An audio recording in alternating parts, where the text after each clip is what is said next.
Hello, everyone. I hope you are having a fabulous Wednesday.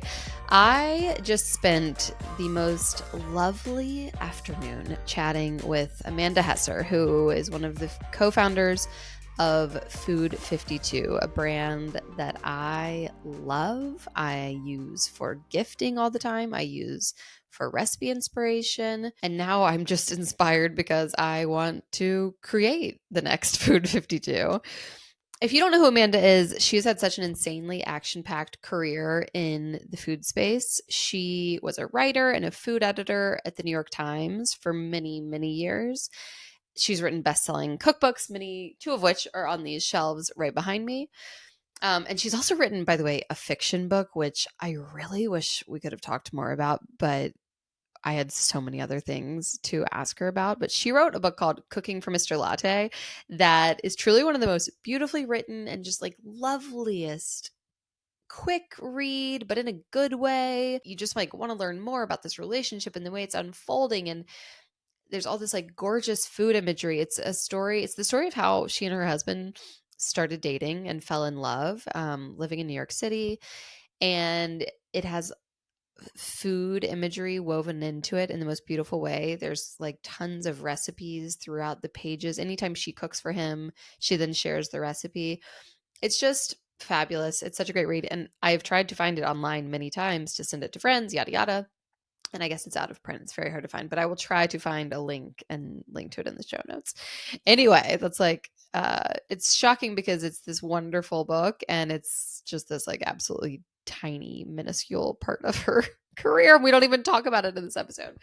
All of that was just the beginning, though. All of her writing. She then went on to found food52, a food media and e-commerce business that when a private equity invested $83 million into it in 2019 and became majority stakeholders, it was valued at $100 million.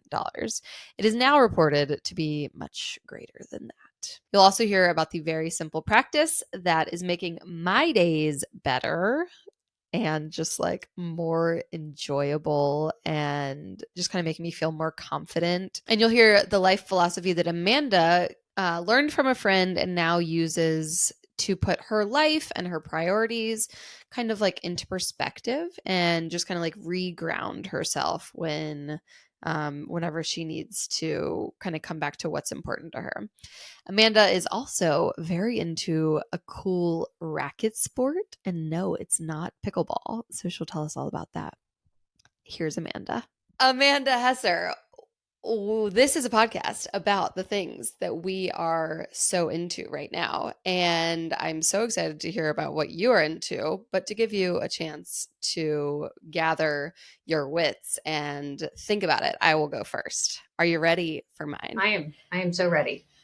Okay, the thing that I am so into right now, and you're going to kill me for this because I just sprung on you that this podcast has a video component. And you were like, well, thanks a lot, Caroline. I'm wearing a sweatshirt. The thing that I'm so into right now is getting dressed. I didn't make that up just on the spot after you showed up in a sweatshirt. I love your sweatshirt. The thing that I'm so into right now, as I'm like this funny stay-at-home mom, work from home mom hybrid. Like I have someone here to help me most of the day with my youngest, who's 1. But I'm like popping in and out. I work from home. He's a baby at home.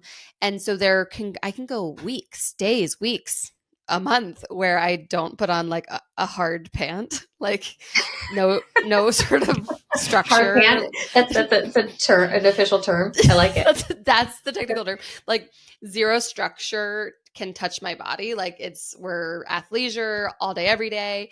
And I was writing a cookbook over the summer. And I mean, I truly don't think I put on an outfit, like a proper, outfit for 3 months straight. And we remodeled this house. We've just moved back to this house. I am finished with like the cookbook craziness. It's fall/winter, whatever that means in California. And I'm like, I work out in the morning with the baby. We go on this nice walk. And then I come home and I put on a proper ass outfit. Like it has a it has components. There are socks There are involved. buttons.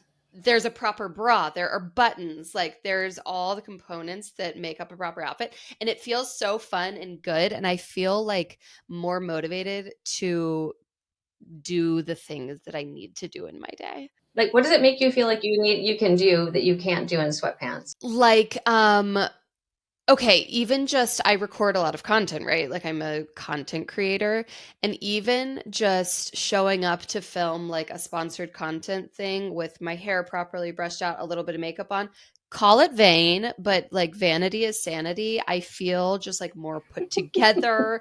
I feel more, I don't know, just kind of ready to like tackle that thing. I feel, especially with sponsored content, it's the holiday season. It's, kind of December is ending, and a lot of sponsored content happens in December, right? As an e-commerce uh, mega lord, a lot of and I feel like I have more authority when I look more put together. Is that the most vain thing you've ever heard? No, I think that clothing is has a very like powerful emotional connection to all of us, Right. and those feelings like kind of shift and evolve. And I think the pandemic like threw everything into this like Yes. new state. And then as we're like, I mean, we are beyond reentry at this point, but I think that we've all sort of changed our relationship with our homes, our clothing, our how we Uh-huh. cook. It's all sort of wrapped together in my view. Uh-huh. So it makes total sense to me. Yeah. You're working from home today. Are you typically in the gorgeous new food52 offices, or what is your like typical work day, work week look like?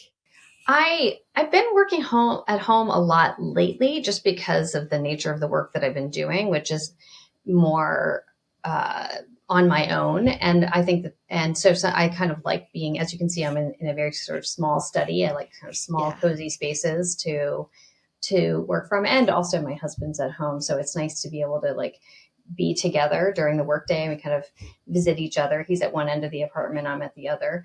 And so Yep. and then our kids come home, there's sort of nice things about it.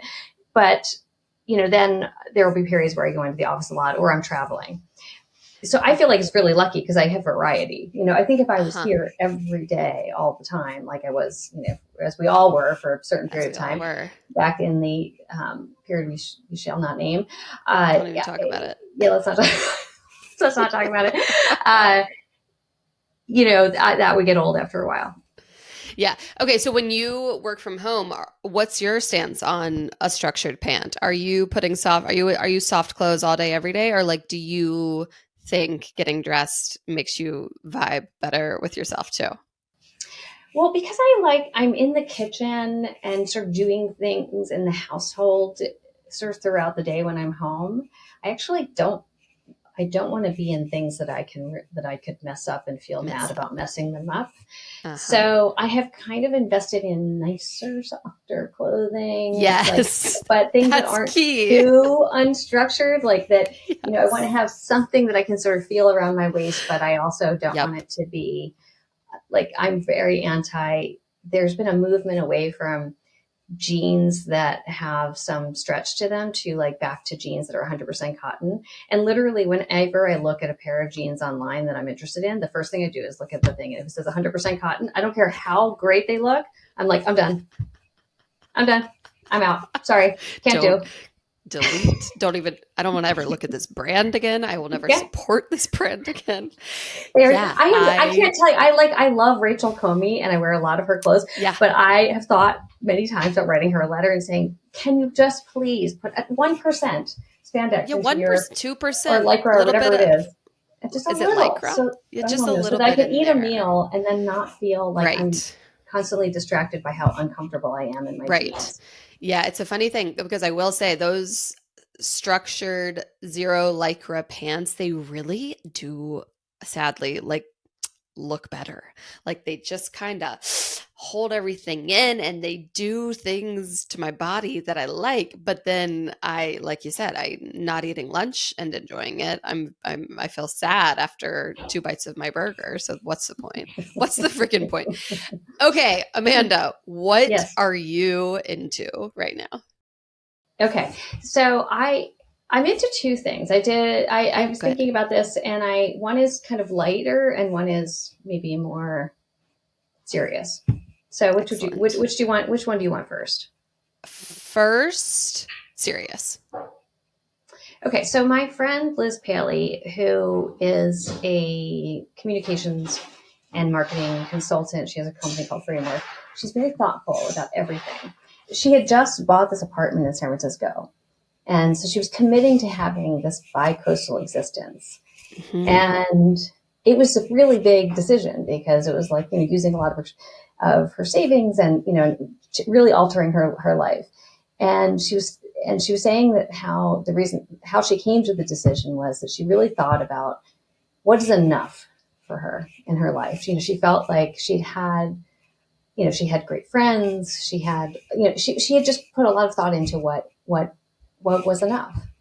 Because, and it really somehow, I don't know if it was just the timing or just, it really hit me and has really stuck with me. And I would say it's something I think about a lot all the time because I do think, I'm an ambitious person, but I always had kind of aspirations for, Yes. in my career and, just in my life in general. And I think, also I have a professional life that is very entwined with social media, right? I'm not an influencer, but my business, like we have a lot of big presence on social media. So I spend a lot of Oh, time yeah. thinking about social media, and social media is so it really revs up those engines of aspiration and Yes. this idea that you should always be wanting.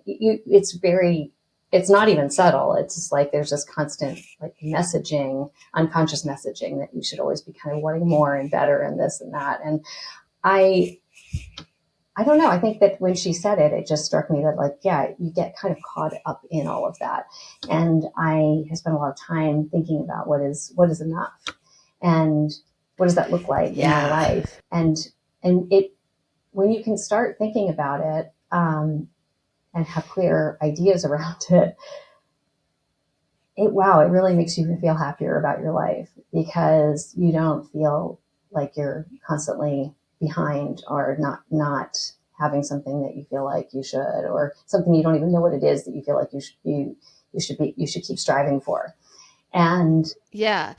So when you think about it, like when you use this to kind of structure your day, or when you're feeling, I don't know, like you're aimless or whatever, however you're using this notion in your life, do you feel like, do you always come back to, okay, I do have enough? Or is it like, because something I have a problem with similarly, like I confuse sometimes ambition with, I don't know, always seeking the next thing because they're so intertwined. And my husband will be like, Caroline, you just achieved like this milestone. Like, slow down, be happy in this, like, celebrate this moment. So when you put this into practice, this like, is it enough? Do you feel like, yeah, I'm already there? This is already enough. yeah, I think that when I started really thinking about it, I saw how much I already had that I really loved and appreciated. Right. And taking the time to recognize that, it's very grounding for me. So it also has allowed me to enjoy the things that I am doing Uh-huh. more because I am not, even though I am still, I don't think it has taken away my ambition, but it has allowed me to have perspective that what I have now is great, and that if I'm not enjoying it, uh, I'm missing out on something, and that it then just becomes this kind of hamster wheel without like that it's. I think that there's this idea sometimes that you have to keep going because you're going to get to some destination of like happiness and pleasure that that you Yes. haven't yet achieved. When in fact, all the incremental stuff that you're doing on a day-to-day, month-to-month, year-to-year basis, ideally is actually really Is it? enriching your happiness along the way if you're doing Yeah. the things that do make you happy, and that those are not small things. And some of this I think is just comes with aging, right? I think I have I've got teenage kids who are about, going to go to college next year, and you start seeing kind of your life through their kind of prism of theirs, and how it just gives you different perspectives. And so I don't know, I was so grateful to my friend, because I felt like, oh wow, she had pinpointed something that was so basic but I had never thought about, and probably many people haven't. And she had really kind of reshaped her life around it. And I thought, well, I want to do that. Yeah. I have never been like a gratitude practice person. Have you ever done like a lot of people do like gratitude journals, and kind of write down 3 things that they're grateful for every day. But this to me feels like an easier way to do that. Like asking yourself every day, or, at certain touch points in your life, like, is this enough? Is this it? Like, is it enough? That's kind of the same thing, right? Like, Yeah. I really like that as just like a way of checking in with yourself on like where you are. And I also love what you said about these everyday things that we're doing to reach our, goals or dreams or whatever we're working towards, that feel like the thing that will one day be enough. Like this is the good stuff. Like these This everyday, is the good stuff. this is the good And stuff. also, if you define like what is enough for you, and you have things that are enough, then if you could keep going on that trail, like anything on top of that is of course like icing on the cake, and that's great, but it's Yes. not necessary. It's not Yes. necessary to your happiness or your sense of achievement or your sense of, doing something in the world. Yeah. I want to get more into it with you about where you are now, but first I have to hear your other thing that you're into. Oh, okay. So it's called padel, and it's a racket sport. And What? I think was started, don't quote me on this, but I believe it started in South America. And it is, I would say it's kind of a cross between squash, pickleball, and tennis. It's played indoors, although I think there are some outdoor courts. And it has glass on the back walls and part of the sides. And Okay. it has So squashy. a net that is about the size of it, like the height and width of a tennis court. But it's it's kind of an astroturf surface. The ball is the size of a tennis ball, and the racket is a thick, solid racket with holes in it. That is very much a paddle, not like a Yeah. pickleball paddle, Uh-huh. but thicker and bigger. And yeah, it's kind of a cross between. It's just a kind of another iteration on racket sport, but it's really fun. Where are And you playing this? so I'm playing this in Brooklyn. Friends of ours, my husband's a big squash player, and one of his squash Okay.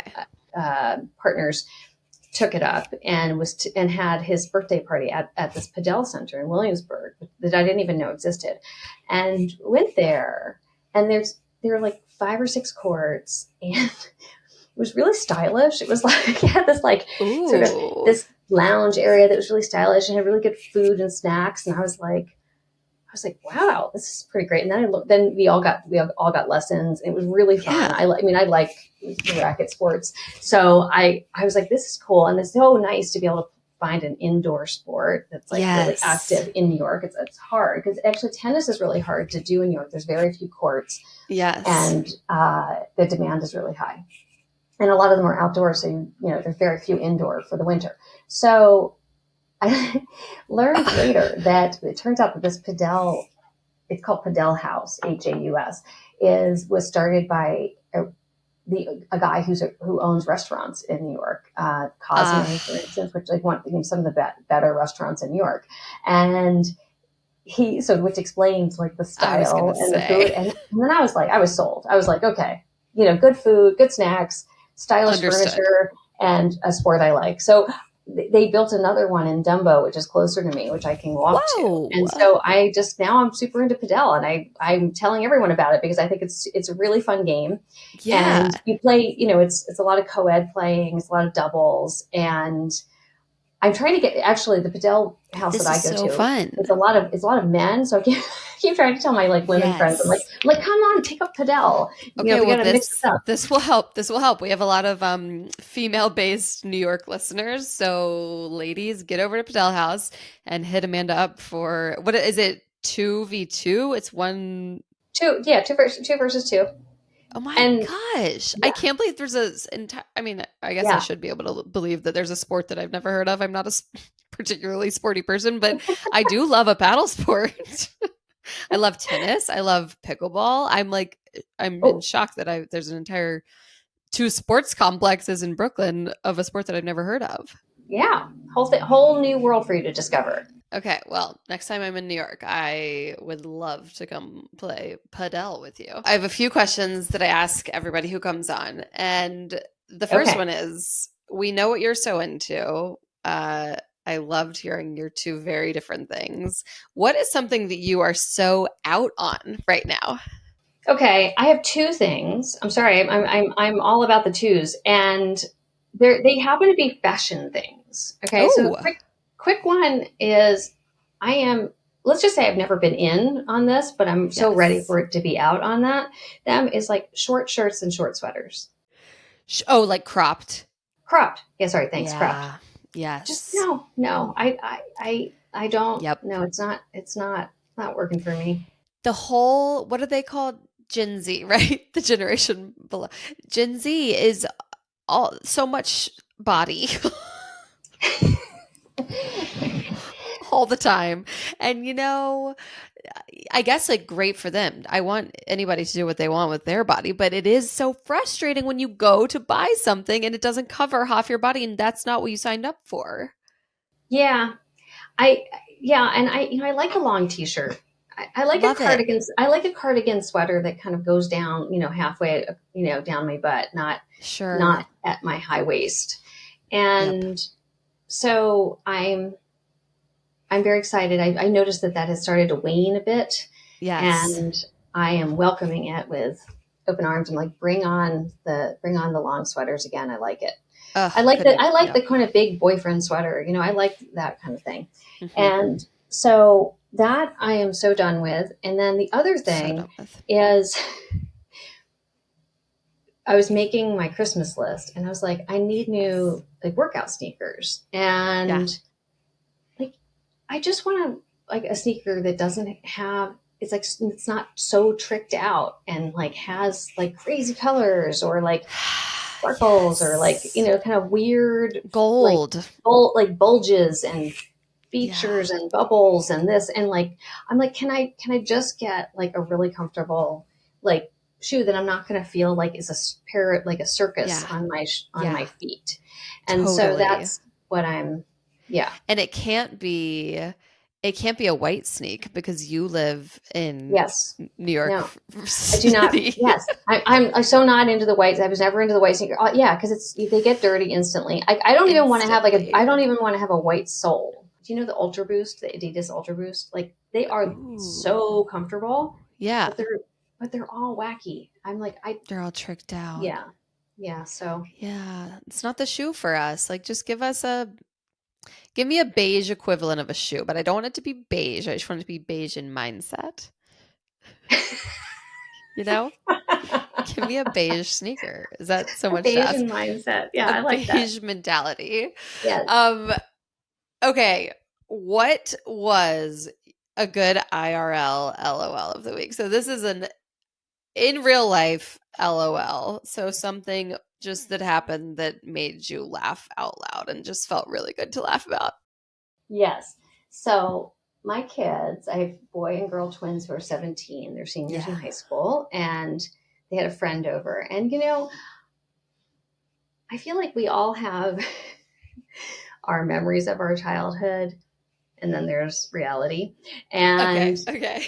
and I was thinking this made me think about Nora Ephron. She said once that children remember two things: when you weren't there and when they threw up.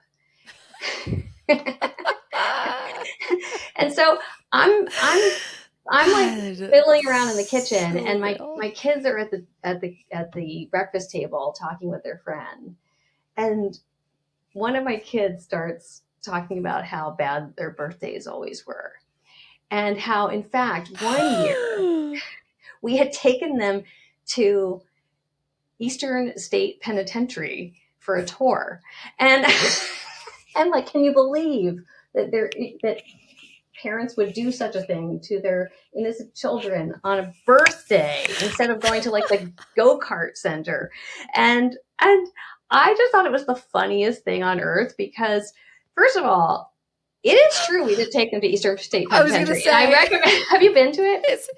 It's outside Philadelphia. No, I've not been to it. Oh. No, it's not an actual like working prison. It was at one point, but now it's just a museum. Okay. It was actually, when it was built, which was a long time ago, it was like the most expensive building built in the United States. And it was the first time, they gave inmates actually their own cells, which, I mean, nothing about a prison sounds good, but it was actually a more civilized, I guess, way to, house prisoners than having them all kind of living together in big in groups or whatever. And I mean, but it was also became a famous jail. Like Al Capone was there, and lots of like sort of bank robbers and such. And it's architecturally a very interesting building. Anyway, we thought it was really cool. I just want to know how you ended up there on your twins' birthday. It wasn't, but that's the thing. It wasn't their birthday. It wasn't. And because it was a very cold, miserable day at Thanksgiving. And so we used to go on these adventures on Thanksgiving. We would do 2-day road trips like after Thanksgiving. And so we were coming home from Philadelphia. We thought, well, this is cool. We'll do that. But we also did things like mini golf in the dark. And I bet you did those little twerps. I know. And I was like, so they are... I was like, so our kids, they'll tell you, my daughter loves talking about the time she vomited and the time we missed something. And also the time we took them to see a jail on their birthday. The time we took them to jail on their birthday. I can't believe they were just talking about how bad you are at birthdays right in front of you. You little ungrateful. Why I gotta. Exactly. Oh. God, these damn kids. Yep, that was a fantastic IRL LOL. I have to say, I was definitely laughing at your expense for a while there because I did think you had, in fact, taken your children to a jail on their birthday. But now I'm laughing harder that that's just what they think. They've rewritten things. We are the worst parents ever. Yep. Full history rewrite. We spent our birthdays in a jail cell every single year until we were 12. My IRL LOL of the week is similarly kid related. My 1-year-old, we were at a 5-year-old birthday party. I have a 5-year-old, 3-year-old, and 1-year-old boy. And we were at a 5-year-old's birthday party this past week. You are in it. I know, but at least it wasn't twins, You were deeply in it. We're at a 5-year-old birthday party this past week. The 1-year-old is, of course, crawling around. It's like full mayhem. It's a great, like, all the adults are there. We're all having so much fun. The kids are all crawling around. And my baby's, I'm like given, he's crawling around. And this mom picks him up and kind of runs over to me with him. And this part's going to be not funny, but I promise we're going to circle back to funny. And she hands me a battery and is like, this was in your baby's mouth. I thought maybe you'd want me to take it out. And I was like, I like, my face just goes, what do you even say to the random mom at the birthday party who hands you your baby and the battery they've just taken out of his mouth? I was like, well, that's it. I'm next stop, Eastern State Penitentiary. Totally. That's the only option for me. That's why there's the bad mom's wing. That's where they're going to keep you. The wing for bad mother, wing for battery moms. So I, of course, feel like scum of the earth all night long. Like, all my friends who come up to me, they're like, "What's up?" I'm like, "Well, a woman just pulled a battery out of my child's mouth." So they're all making fun of, like, it didn't happen. Get over it. It's fine. And the next morning I wake up and the first thing I think of course, is that time that my 1-year-old almost ate a battery the night before. And I roll over and look at my phone, and my friend Jess has texted me, who was at the party. My friend Jess has texted me, "How's your lithium-powered baby?" And it just made me laugh so hard. And I was like, you know what? I don't need to feel guilty about this thing that didn't even happen. Like, it was a mistake. we're past it, and that is hilarious. So not. now, Yep. we're like, George is like, oh, Cash is glowing again. I'm like, okay, enough. Okay, Amanda, one of my favorite series, things that you do on your Instagram, like you said, like your big focus is not your own Instagram, but you do a ton of really fun and funny series, and Amanda Messes Up is the best. It's Amanda. Is it Amanda Messes Up again? It's just Amanda Messes Up, right? Amanda Messes Up in the Kitchen. Yeah. In the kitchen. Yeah. Amanda Messes Up in the Kitchen. Did it start during COVID? It did. Or have you been? Yeah. Okay. It started during COVID, and they were just, it's like, you are the founder of this incredible like food media organization, and it's you just like in the kitchen in your soft clothes, like trying to make recipes, usually from, are they always from they're usually the user generated ones, right? They're usually from the site. Sometimes I'll do some from a cookbook. But I like how you very euphemistically said you in the kitchen in your soft clothes. Yeah, I've been cooking. I've been cooking in my PJs basically on video for 3 years, and it's fabulous because that's how all of your readers actually cook. It's how the people who read my food stuff cook. It's like, it's so real and wonderful because so much food content is so curated. Okay, so anyway, I feel like you'll have a really good answer to my last question, which is, what do you cook when you do not feel like cooking? When you're just like, not tonight. What do you cook? Okay. What I do is I assemble. So I love like an antipasti kind of dinner where I'll do like cured meats, and I'll do great olives, and I'll do bread and butter. And okay, the thing I will make is a salad, and then a nice cold beer. A little greens to cut through all that is great. Okay, wow. And that's the meal: a salad, a huge antipasti, a beer. Not even that huge. I just kind of, and then I'll have dark chocolate, and I'll have like chocolate after, maybe with a little bourbon. Will your teenagers eat this meal? Oh yeah, actually they will. Mm-hmm. That is an absolutely wonderful answer. I never just think to like throw out the salami and some cheese and some bread, but like, duh, that's all right there. It's all right there. There's lots of good makers. It's like, there's, and it's so delicious. And it's all you ever, it's all I ever crave is. Yeah. And also you can do crackers. You can do like, it's like your opportunity to get all those like good snacky things. Like you can do almonds, you can do, and you probably truly have it all in the fridge already, in the fridge, in the pantry. Mm-hmm. Make it look, somewhat decent. Oh, fabulous answer. Amanda, thank you for being here. Thank you so much for having me. It's great chatting.